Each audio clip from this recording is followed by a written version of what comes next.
আজকে তিনি আবার একটা নতুন ডেডলাইন তৈরি করেছেন, বলছেন 25শে ফেব্রুয়ারি পর্যন্ত ওয়েট করব, আসলে ভালো, না আসলে আমরা নিজেরাই দেখে নেবো। এবং একই সঙ্গে একই ডেডলাইন নওশাদের জন্য রাখছেন 25শে ফেব্রুয়ারি। দেখুন, এটা সম্পূর্ণ অন্য দলের বিষয়। আমরা সর্বভারতীয় তৃণমূল কংগ্রেস মমতা বন্দ্যোপাধ্যায়ের নেতৃত্বে, অভিষেক বন্দ্যোপাধ্যায়ের সেনাপতিত্বে বিপুল আসন নিয়ে, রেকর্ড সংখ্যক আসন নিয়ে চতুর্থবারের জন্য মাননীয় মুখ্যমন্ত্রীর নেতৃত্বে সরকার হবে। এবার বাকি কে কোথায় কি করছে, এখন হুমায়ুন কবির যদি বলে থাকেন এখনো তার সঙ্গে মোহাম্মদ সেলিম যোগাযোগ রাখছেন, আমরা তো জানি না, সেগুলো আমাদের জানার কথাও না। এটা মোহাম্মদ সেলিম বলতে পারবেন। আসলে ওদের প্রত্যেকেই তো অস্তিত্বের সংকটে ভুগছে, সেই জন্য ওর হাত ধরতে চাইছে, ওর হাত ধরতে চাইছে। ভ্যালেন্টাইন্স ডে যত এগিয়ে আসছে, মোহাম্মদ সেলিম হয়তো ওর মন বুঝতে এর হোটেলে একে ফোন এইসব করছেন, আর ও পাশে হুমায়ুন কবিরও দরজা খোলাই থাকছে জোটের জন্য। হ্যাঁ, কেউ আসছেও না, আর উনি দরজা বন্ধও করতে পারছেন না। ফলে এদের এই যে ভয়ঙ্কর অস্তিত্বের সংকট, তো ফলে এটা সম্পূর্ণ তাদের বিষয়, কারণ তারা জানে বাংলার মানুষ এইসব ছেলে খেলাকে কোথাও কোনো জায়গায় মানে পছন্দ করছেন না। ফলে মমতা বন্দ্যোপাধ্যায়ের নেতৃত্বে তৃণমূল কংগ্রেস উন্নয়ন, সুরক্ষা, স্থিতিশীলতা, সংহতি, সম্প্রীতি, ঐক্য, তো এটা পুরো সেইভাবে চলবে। কিন্তু ফ্রন্টের বৈঠকে তো সবাই অপোজ করছিলেন সেলিমের এই হুমায়ুনের কাছে যাওয়াটাকে। তো বামফ্রন্টের ব্যাপার আমরা দেখেছি, বামফ্রন্টের শরিক দল যারা আছেন, বামফ্রন্ট তো সিপিএম তো একা কোনোদিন লড়ার বুড়ো ওদের নেই। বামফ্রন্ট মানে আরও 7-8টা দল, CPM, CPI, RSP, Forward Bloc, মার্ক্সবাদী ফরওয়ার্ড ব্লক, এসপি, ডিএসপি, বিপ্লবী বাংলা কংগ্রেস, এই ধরনের সব দলগুলি মিলে তো সিপিএম ওই বামফ্রন্ট। তো অনেক শরিক দেখলাম বলেছেন যে কেন মোহাম্মদ সেলিম, হুমায়ুন কবির বিজেপির প্রার্থী ছিলেন, তাদের সঙ্গে কেন সিপিএমের অস্তিত্বের সংকট। তো এখন ওরা কি বলছে, ওরা কি করবে, সেটা তারা বুঝবে। আমি শুধু এইটুকু বলি যে সিপিআইএম তাদের মুরদ নেই কোনো নির্বাচন একা লড়ার। বামফ্রন্ট ইটসেলফ একটা ফ্রন্ট, তারপরেও তাদের কখনো কংগ্রেসকে দরকার। কেরলে কংগ্রেস খারাপ, বাংলায় কংগ্রেস ভালো, কংগ্রেস না করলে তখন কংগ্রেস খারাপ। কখনো হুমায়ুন কবিরের হোটেলে যাচ্ছে, কখন নওশাদকে ধরতে যাচ্ছে, আবার মিমেরকে কি বলছিলেন কারা নাকি যোগাযোগ করেছে। ফলে এগুলো সমস্ত সিপিএম এর অস্তিত্বের সংকটের বিষয়। একটা হচ্ছে যে উনি বলছেন যে আমার এবং আমার মেয়ের পরিবারকে টার্গেট করা হচ্ছে প্রতিহিংসামূলক রাজনীতির কারণে, এবং সত্যি এটা সম্পূর্ণ ভিত্তিহীন কথা বলছেন। কোনো অভিযোগের ভিত্তিতে যখন পুলিশ প্রশাসন ব্যবস্থা নিচ্ছে, সেখানে কিন্তু কোর্টের অনুমোদনও রয়েছে, এবং সেখানে তো আইনি লড়াইয়ের জায়গা রয়েছে হুমায়ুন কবিরের, উনি আইনি লড়াই করুন। এসব একটা পুরো অভিযোগটা তো হঠাৎ নতুন হয়নি, অভিযোগটা তো পুরনো অভিযোগ। তো অভিযোগটা পুরনো অভিযোগ, যখন সেই অভিযোগটা নিয়ে পুলিশ ব্যবস্থা নিতে আরম্ভ করবে, তখনই ভিকটিম কার্ড খেলে সেটার সঙ্গে পলিটিক্সের প্রোটেকশন হিসেবে ব্যবহৃত হবে। এটা তো সবাই বোঝেন।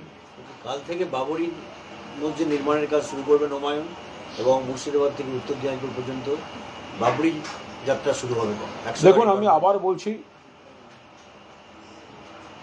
এই হুমায়ুন কবির 2019 সালে মুর্শিদাবাদের লোকসভা কেন্দ্রে লোকসভা নির্বাচনে বিজেপির ক্যান্ডিডেট ছিলেন। তাদের ক্যান্ডিডেট বিজেপির ক্যান্ডিডেট। কোন বিজেপি? যারা বলেছিল এক ধাক্কা और दो, বাবরি মসজিদ তোড় দো।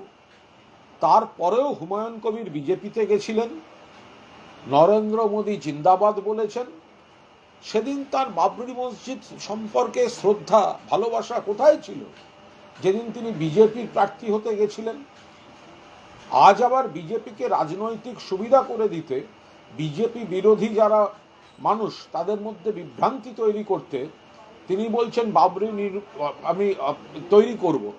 যে কোনো ব্যক্তি মসজিদ তৈরি করতে পারেন তার জায়গায়, মন্দির তৈরি করতে পারেন, গির্জা তৈরি করতে পারেন, গুরুদ্বারা তৈরি করতে পারেন, কিন্তু যে ব্যক্তি বাবরি মসজিদ ভেঙে দেয়া বিজেপির প্রার্থী ছিল নরেন্দ্র মোদী জিন্দাবাদ বলে, তিনি যখন আবার বাবরি মসজিদ তৈরি করব বলেন, তখন কি সেখানে ধরে নিতে হয় না যে পেছনে একটা কোনো অন্য উদ্দেশ্য আছে?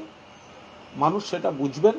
বিজেপিকে হারাতে গেলে ভোট শুধুমাত্র তৃণমূলকে, অন্য কাউকে একটা ভোট দেওয়ার অর্থ বিজেপির পাতা ফাঁদে পা দেয়া এবং ঘুরিয়ে বিজেপিকেই সুবিধা করে দেয়া। এই যে 235 কিলোমিটার রাস্তা যেখানে বাবরি মসজিদ বাবরি যাত্রা করবেন, তার সবকটাই হচ্ছে সংখ্যালঘু অধ্যুষিত বিধানসভা এলাকার টার্গেট, উনি নিজেই বলছেন। তাই এইগুলোই তো আমরা বারবার বলছি, এই কথাটাই তো বারবার বলছি। বিজেপি কিছু মুখোশের লোককে পুতুল ছেড়েছে বাজারে, যাদের সুতোর টানটা বিজেপির হাতে আছে। কাউকে বলছে তুমি উগ্র হিন্দুত্ব করো যদি হিন্দুদের কিছু ভোট আনা যায়, আর কাউকে বলছে তুমি উগ্র মুসলিমপন্থী কথা বলো, তাতে যদি মুসলমান সমাজকে বিভ্রান্ত করে কিছু ভোট ওদিকে আনা যায়। এই যে সমস্ত পুতুল নাচের খেলার পুতুল সাজিয়েছে, এদের সুতোগুলো সব তো দিল্লিতে বিজেপির হাতে। তো সেই কারণেই সংখ্যালঘু মানুষকে বিভ্রান্ত করার চেষ্টা করছেন এই হুমায়ুন কবির। কিন্তু বাংলার মানুষ জানেন যে সারা ভারতবর্ষে, বাংলায় তো বটেই, বিজেপিকে রুখতে পারেন শুধুমাত্র মমতা বন্দ্যোপাধ্যায়। তাই বিজেপিকে হারাতে গেলে প্রত্যেকটা ভোট তৃণমূল কংগ্রেস প্রার্থীদের দিতে হবে, মমতা ব্যানার্জির প্রার্থীদের দিতে হবে। আর এই সব সুতোর টানে নাচা পুতুলের কথায় বিভ্রান্ত হয়ে যদি অন্যদিকে কাউকে সমর্থন করেন, তাহলে সেটা ঘুরপথে বিজেপির হাত শক্তিশালী করবে। তৃণমূল নেতাদের বিরুদ্ধে একের পর এক অভিযোগ, যে কোথাও লাথি মেরে বৃদ্ধকে খুনের অভিযোগ, কোথাও চিকিৎসককে মারধরের অভিযোগ। ভোটের আগে বারংবার যেগুলো হচ্ছে, তাদের শাসক দলেরই ক্ষতি হচ্ছে না, বা দল কি আদৌ কোনো কড়াবার্তা দিচ্ছে না? তখন একমাত্র তৃণমূল কংগ্রেসই তো কড়া বার্তাটা দেয়। এত বড় দল, এত বড় রাজ্য, কোথাও কোনো বিচ্ছিন্ন ঘটনায় যদি কারোর বিরুদ্ধে অভিযোগ ওঠে, সঙ্গে সঙ্গে এই কাউন্সিলরকে তৃণমূল বহিষ্কার করেছে, সাসপেন্ড করেছে। যেখানে কোনো এই ধরনের ঘটনা ঘটছে ব্যবস্থা নিচ্ছে। কোনোদিন সিপিএম ব্যবস্থা নেয়নি, কোনোদিন বিজেপি ব্যবস্থা নেয়নি। আমাদের ভারতবর্ষের সোনাজয়ী কুস্তিগীরদের শ্লীলতাহানি করেছিল বিজেপির, অভিযোগ ছিল বিজেপির সাংসদ ব্রিজভূষণের বিরুদ্ধে। মেয়েগুলি উই ওয়ান্ট জাস্টিস বলে রাস্তায় বসেছিল, অমিত শাহ পুলিশ দিয়ে পিটিয়েছে, আর ওই অভিযুক্ত নরেন্দ্র মোদী আর অমিত শাহের পাশে লোকসভায় বসেছিল। কেউ ব্যবস্থা নেয় না, একমাত্র তৃণমূল কংগ্রেসই ব্যবস্থা নেয়। আজকে আপনারা বলছেন একজন পদাঘাত করেছে, সঙ্গে সঙ্গে তৃণমূল ব্যবস্থা নিয়েছে। তৃণমূল তো কোথাও রেয়াত করেনি। কিন্তু এবার বলুন যে বামফ্রন্ট জমানায় যখন ডিসি পোর্ট বিনোদ মেহতাকে, একজন ক্রিমিনালকে তাড়া করতে গিয়ে যখন তাকে কুপিয়ে খুন করে গায়ে কেরোসিন দিয়ে আগুন জ্বালানো হলো, যার বিরুদ্ধে অভিযোগ ছিল,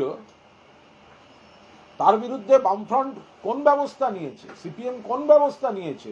যখন ওসি গঙ্গাধর ভট্টাচার্যকে খুন করা হয়েছে প্রকাশ্য দিবালোকে, সিপিএম এর যে সিনিয়র নেতার বিরুদ্ধে অভিযোগ ছিল, কোন ব্যবস্থা নিয়েছে সিপিএম? রাইটার্সের পাশে রশিদের বাড়ি বোমা বিস্ফোরণ, বাংলার বৃহত্তম বিস্ফোরণ, 100 বেশি হতাহত। পুলিশ কার একজন রাজনীতিবিদের বিরুদ্ধে, সিপিএম এর বিরুদ্ধে পুলিশ ব্যবস্থা নিয়েছে? কয়লা পাচার মামলায় ফের সক্রিয় ইডি। কালকে রাত্রিবেলা 2 জন কয়লা ব্যবসায়ীকে গ্রেপ্তার করা হয়েছে। সৌমিত্র খা বিজেপি নেতা বলছেন যে তৃণমূলের লোকরা জড়িত এবং মমতা বন্দ্যোপাধ্যায়ের সঙ্গে যারা যারা থাকবে প্রত্যেকে গ্রেপ্তার হবে। দেখুন, এই কথাগুলো বলেই প্রমাণ করে দেন যে ভোটের সময় কেন্দ্রীয় এজেন্সিকে ব্যবহার করে তৃণমূলের লোকদের অ্যারেস্ট করানোটা, এটা বিজেপি পেছনে। এই বিজেপি নেতারা যত এই কথাগুলো বলবে যে অ্যারেস্ট হবে, এই হবে, ওই হবে, তাতে এতে আরো স্পষ্ট হয়ে যায় একটা মামলা, পুরনো মামলা, 2020-21 সালের মামলা। যদি কেউ গুরুতর অপরাধ করে থাকে, আইনের পথে চলবে, আমরা ঢুকবো না সেখানে। কিন্তু ভোটের মুখে এসে এতদিন বাদে জেগে উঠলো, আজকে মনে হচ্ছে আইপ্যাকের বাড়ি যাই, আজকে মনে হচ্ছে অমুককে গিয়ে অ্যারেস্ট করি। 5 বছর ধরে ঘুমোচ্ছিল, আর এখন বিজেপি নেতারা বলবে এ অ্যারেস্ট হবে, ও অ্যারেস্ট হবে, তৃণমূলের অ্যারেস্ট হবে।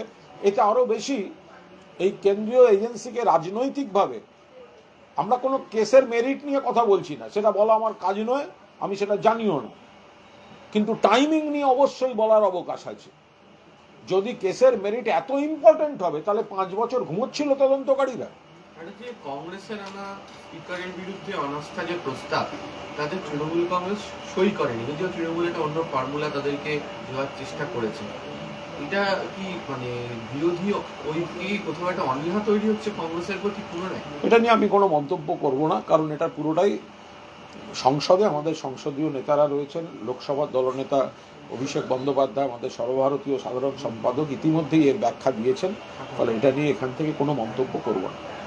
জ্ঞানেশ কুমারের বিরুদ্ধে কিন্তু মানে ইমপিচমেন্ট নিয়ে তো কংগ্রেসের রাহুল তৃণমূল যে প্রস্তাব দিচ্ছিল তাদের একটু সরে থাকছিল, সেই কারণে কি এই সিদ্ধান্ত? দেখুন, এই গোটা বিষয়টাই এই সংসদ এবং লোকসভার দলনেতা অভিষেক বন্দ্যোপাধ্যায় নিজে দিল্লিতে রয়েছেন এবং সংসদ ভবন চত্বরে সাংবাদিকদের সব প্রশ্নের উত্তর দিয়েছেন, ফলে এই বিষয়ে আমি এখানে কোনো কথা বলবো না। জ্ঞানেশ কুমারের বিরুদ্ধে ইমপিচমেন্ট আনার প্রস্তাব বিরোধী রাজনৈতিক দলগুলোর সঙ্গে কথা বলছেন তৃণমূল নেতৃত্ব, অভিষেক বন্দ্যোপাধ্যায় জানিয়েছেন। আপনার কি মনে হয় এরপর আমি আবার কিছু জানাবো? আদালতে কি ব্যাক করে বলে কি ইমপিচমেন্ট আমি এমনি মন্তব্যই করবো না, এটা দিল্লি থেকে বলছেন ওনারা, আমাদের সংসদীয় নেতৃত্ব দিল্লিতে রয়েছেন, সর্বভারতীয় নেতৃত্ব রয়েছেন, তারা বলবেন। এই আধিকারিকদের বদলি নিয়ে নির্বাচন কমিশন মুখ্য সচিবকে চিঠি দিয়েছে। তো তাতে বলা হয়েছে যে যারা 3 বছর ধরে একই জেলায় রয়েছেন, নির্বাচনের আগে তাদের প্রত্যেককে বদলি করতে হবে এবং গত বিধানসভা নির্বাচনে যে যে এলাকায় ছিল সেই এলাকায় বদলি করা যাবে।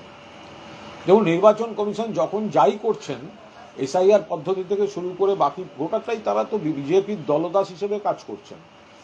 এটার যে অর্ডারটা হয়েছে, আমি সেটার বিষয়ে ওটা অ্যাডমিনিস্ট্রেটিভ ব্যাপার, আমি তাই নিয়ে আলাদা করে কোনো মন্তব্য করব না, কারণ এটা প্রশাসনিক বিষয়।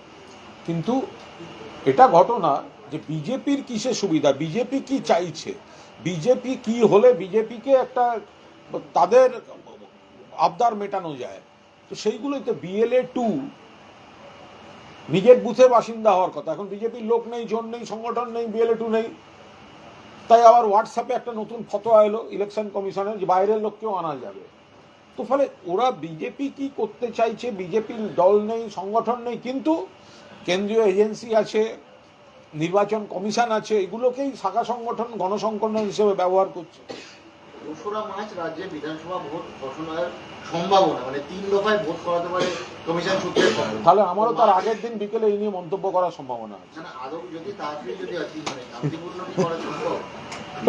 একদম বাংলা পুরো প্রস্তুত, বাংলার মানুষ প্রস্তুত, বাংলার মানে সব গোটা পরিকাঠামো প্রস্তুত। এখন বিজেপি প্রস্তুত নয় বলেই তো এইসব বৈধ ভোটারদের বাদ দেওয়া, এই সব নাটক চলছে। লোকসভার অচলাবস্থা কাটাতে সমস্ত বিরোধী দলের নিয়ে আমি তো বুঝি না বিজেপি স্ট্র্যাটেজি। আগের বার আমরা বারবার বলছি, করোনা চলছে, জোর করে 8 দফা। আরে 8 দফা মানে কি? 8 দফায় ভোট, শেষ 4 দফা কলকাতার চারপাশে আরো করোনা বাড়িয়ে দিল এই ভোট করে। এবার আবার নাকি শুনছি যে না, তারা বলছেন কম। তাহলে গতবার করোনার সময় বেশি ছিল কেন? এটা দিশাহারা দল, শুধু বাংলার মানুষের উপর এদের কোনো মানে যোগাযোগ নেই, ভরসা নেই, বাংলার বিরোধী এরা, সেই কারণেই চারপাশের এই ধরনের কীর্তি করে বেড়াতে হয়। লোকসভার যে অচলাবস্থা কাটাতে বিরোধী দলগুলোকে নিয়ে বৈঠক ডেকেছিলেন স্পিকার, কিন্তু তিনি নিজেই অনুপস্থিত। লোকসভায় ওরা বলবে। এই যে অনাস্থা যে প্রস্তাব, সেখানে তৃণমূল কংগ্রেস নেই, ইতিমধ্যেই উত্তর দিয়েছেন অভিষেক বন্দ্যোপাধ্যায়। তো এখানে দাঁড়িয়ে সৌমিত্র খা তিনি বলছেন যে যখন বিপদে পড়ে তখন হরির দুয়ারে ছুটে যান। প্রশ্ন হচ্ছে, হরিটাকে বাম কংগ্রেস বলছে হরি হলেন নরেন্দ্র মোদী। দেখুন, তৃণমূল কংগ্রেস যে দল, একমাত্র দল যারা ভারতীয় জনতা পার্টির তাদের ঘুম ছুটিয়ে দিয়েছে, কিভাবে বিজেপিকে হারাতে হয় আর বিজেপির বিরোধিতাটা কিভাবে করতে হয়, সেটা তৃণমূল কংগ্রেস দেখিয়েছে। মমতা বন্দ্যোপাধ্যায়ের নেতৃত্বে, অভিষেক বন্দ্যোপাধ্যায়ের সেনাপতিত্বে সর্বভারতীয় তৃণমূল কংগ্রেস দেখিয়েছে। বিধানসভায় হারানো, জেলা পরিষদে হারানো, ওই লোকসভায় সিট কমিয়ে দেওয়া। ফলে বিজেপিকে সংসদের ভেতরের কৌশল, সংসদের বাইরের কৌশল, ইলেকশন কৌশল, এটা অন্য কোনো দলের কাছ থেকে তৃণমূলকে শিখতে হবে না। মমতা বন্দ্যোপাধ্যায় এবং তৃণমূল কংগ্রেস, এটা পরীক্ষিত এবং প্রমাণিত সত্য, অন্য একাধিক রাজ্যে কংগ্রেস এবং বিরোধী অন্য দলগুলো যা পারেনি, তৃণমূল কংগ্রেস সেটা দেখিয়ে দেয় বিজেপিকে পরাস্ত করে। ফলে কে বিজেপির কোন নেতা কি বলল আর অমুক কি বলল, বিজেপিকে রাজনৈতিকভাবে হারানোর আসল প্রেসক্রিপশনটা একমাত্র মমতা বন্দ্যোপাধ্যায়ের কাছেই আছে। এবার তৃণমূল কোন রণকৌশলে সংসদের ভেতরে কাজ করবে, কোন রণকৌশলে বাকিটা করবে, সেটার বাকিদের জ্ঞান দেওয়ার কোনো প্রয়োজন নেই। আর মমতা বন্দ্যোপাধ্যায়ের নাম শুনলে নরেন্দ্র মোদীর পর্যন্ত এখন আতঙ্ক তৈরি হয়েছে। এবারে তো এই ডেলি প্যাসেঞ্জারি করবে তো আবার নরেন্দ্র মোদী, অমিত শাহ আর গোটা বিজেপির গোষ্ঠী। রেজাল্টটা বেরোনোর পর দেখা যাবে। হিমন্ত বিশ্ব শর্মা তিনি একটি টুইট করেছেন, ভিডিও দেখা যাচ্ছে পয়েন্ট ব্ল্যাঙ্কে যে সংখ্যালঘুদের উদ্দেশ্য করে অত্যন্ত আপত্তিকর। আমরা তো সর্বাত্মকভাবে এসবের বিরোধিতা করেছি। হয় নাকি কখনো অসাংবিধানিক কাজকর্ম করছেন, প্ররোচনা দিচ্ছেন। এটা নিয়ে যখন জনস্বার্থ মামলা সুপ্রিম কোর্টে হলো, সেখানে প্রধান বিচারপতি তিনি বলছেন যে এই যখন নির্বাচন আসে তখন কিছু অংশ সুপ্রিম কোর্টের ভেতরেই লড়া হয়, এমনভাবে মন্তব্য করছেন। এই নিয়ে কোনো মন্তব্য করবো।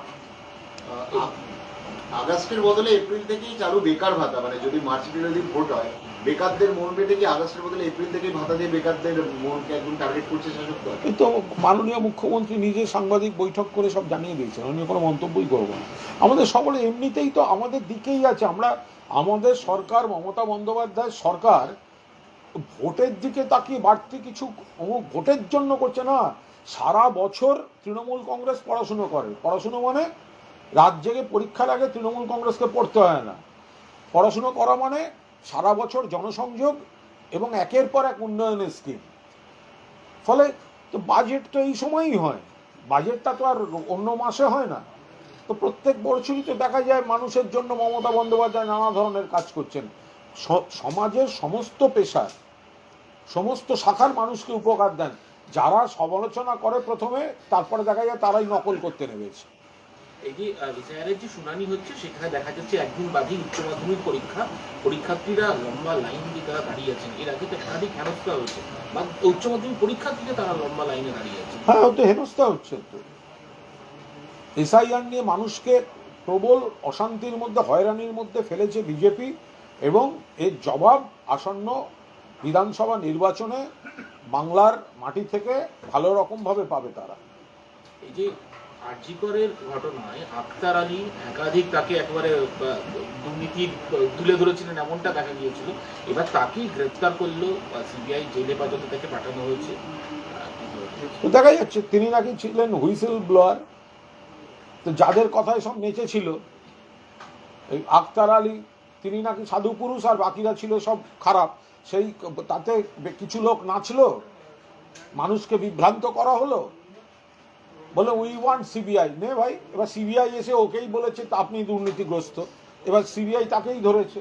তাহলে এবার বুঝুন, আরজিকর ইস্যুতে প্রথম থেকে যা যা বলে এসেছিলাম, আজ এক এক করে প্রত্যেকটা মিলছে। ঘটনা ভয়ঙ্কর, ঘটনা নিন্দনীয়। যে লোকটা করেছে ওটা জানোয়ারের অধম, তার আমরা ফাঁসি চাই। এই পার্টটা সবাই একমত। কিন্তু এই ঘটনাটিকে হাতিয়ার করে কিছু অন্য রাজনৈতিক দল, অতৃপ্ত আত্মারা যেভাবে মানুষকে, আবেগটাকে বিকৃতভাবে ব্যবহার করে, মিথ্যার পর মিথ্যা দিয়ে তারা যেভাবে করেছেন, এবং আমরা তখন যা বলছিলাম আজকে মানুষ দেখছেন প্রত্যেকটা 1, 2, 3, 4 করে মিলছে। একটা বিষয় 3 মিনিট একটু বলে দিতে হবে। এই যে যুবসাথী, যেটা আমি একটু ওই প্রশ্নটা করি, এই হ্যাঁ, তা আমাকে সত্য হবে।